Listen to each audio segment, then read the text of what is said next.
धर्म पे बोलते हैं कि स्त्रियों को कभी व्यास गद्दी पे नहीं बैठना चाहिए। यह बात मनुस्मृति में लिखी हुई है और यह स्त्री मीमांसा में कहा गया है कि माताओं के लिए कभी भी व्यास गद्दी पे आसीन नहीं होना चाहिए। क्योंकि जब माता कोई कन्या को या माताओं को आप व्यासासीन पर आसीन करते हो ना, तो आपको उनसे कथा सुनने का भारी पाप उठाना पड़ता है। आपको वो कथा सुनने से पुण्य नहीं मिल रहा है, पाप लग रहा है। कहते कि वैष्णवो विप्र कि विरक्तो वैष्णवो विप्रा वेद शास्त्र विशुद्धि कृतम। अरे जिनका जनेऊ ही नहीं हुआ, जो विप्र ही नहीं बनी, अच्छा माताओं का जनेऊ होता है क्या?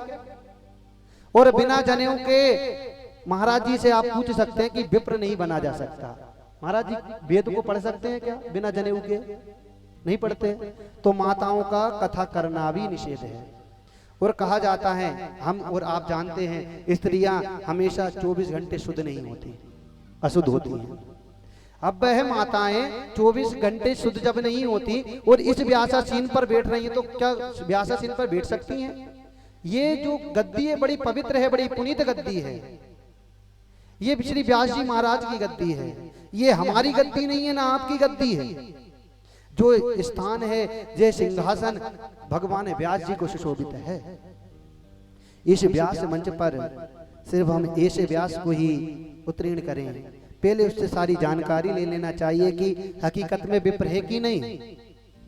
कहीं फिर एक चीज होती है, कोई गलत मत मानना, थोड़ा कठोर बोलना है। अन्य कोई व्यक्ति, यानी जाति विशेष की नहीं बोल रहे हैं, अन्य कोई व्यक्ति जो ब्राह्मण नहीं है, अन्य कोई व्यक्ति जो ब्राह्मण नहीं है, व्यास मंच पर आकर कथा करता है और कथा करने के बाद कोई गलत काम आपके यहाँ कर जाता है, तो आप कहते हो कि भाई कथा व्यास ने यह गलत काम कर दिया। आप कहते हो कथा व्यास, भाई ब्राह्मण ने गलत काम कर दिया। आप तो उसे ब्राह्मण समझ के बैठे हो, आप ब्राह्मणों को गलत बोलते हो। तो भाई आपने तो किसी और को बिठाला। आसाराम जैसे व्यक्ति को आप व्यास मंच देते हो, तो ऐसे व्यक्तियों के लिए यह मंच नहीं है जो गलत प्रवृत्ति में लीन हो।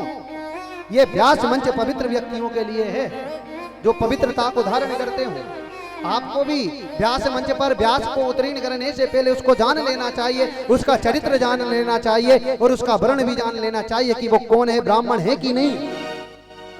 हर किसी को बिठालकर ब्राह्मणों को गाली नहीं दी जाती। अब कोई भी कुछ भी कर जाए, हमको तो क्या ब्राह्मणों को गाली देना है? भाई ये पंडित गलत काम कर गया, वो पंडित है ही नहीं, क्या पता कौन कैसा है कैसा नहीं। आकर व्यास मंच पर आपको दिखा, आपने ब्राह्मण समझ लिया और कथा श्रवण कर रहे हैं, और उसने अगर कोई गलत काम कर दिया तो गाली पंडितों को दे रहे हो, ब्राह्मणों को गाली दे रहे हो। आपका क्या हक है ब्राह्मणों को गाली देने का? भाई आपने ब्राह्मणों से कथा करवाई क्या? ब्राह्मण अगर इस मंच पे बैठेगा कभी आपके साथ गलत नहीं करेगा। ब्राह्मण क्योंकि बचपन से उसको सिखाया जाता है कि बेटा तुझे किसी से गलत बात नहीं करनी, बेटा तुझे ऐसा सीखना है। गुरुकुल में जाके ब्राह्मण के बच्चे को शिक्षा अध्ययन कराई जाती है। जब जाके ब्राह्मण का बालक कहीं जाके 20-25 साल में जाकर भागवत करता है, भागवत कोई हंसी मजाक नहीं है कि हमने 6 महीने में पढ़ी, साल भर में पढ़ी और व्यास आसन पे आकर हम बैठ गए। व्यास मंच सिर्फ विद्वानों के लिए है जिन्होंने गुण रहस्य से सियारी भागवत महापुराण को पढ़ा हो। ब्राह्मणों को गाली कभी मत देना।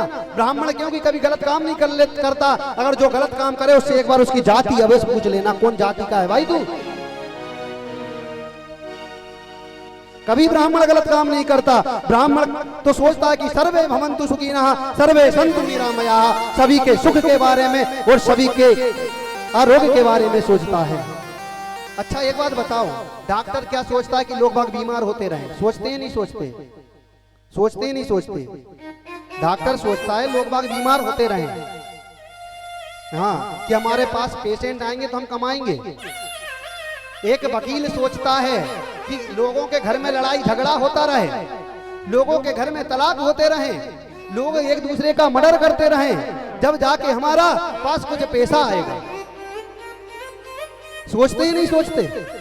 और एक ब्राह्मण क्या सोचता है, ब्राह्मण कहता है सर्वे भवन्तु सुखिनः सर्वे सन्तु निरामयः, सभी का कल्याण होता रहे, सभी अच्छे मार्ग में चलते रहें, क्योंकि अच्छे मार्ग में चलोगे, अच्छे कर्म करते रहोगे तो ब्राह्मण का काम चलेगा, ब्राह्मण के पास धन आएगा। ब्राह्मण कभी किसी का बुरा नहीं सोचता जी।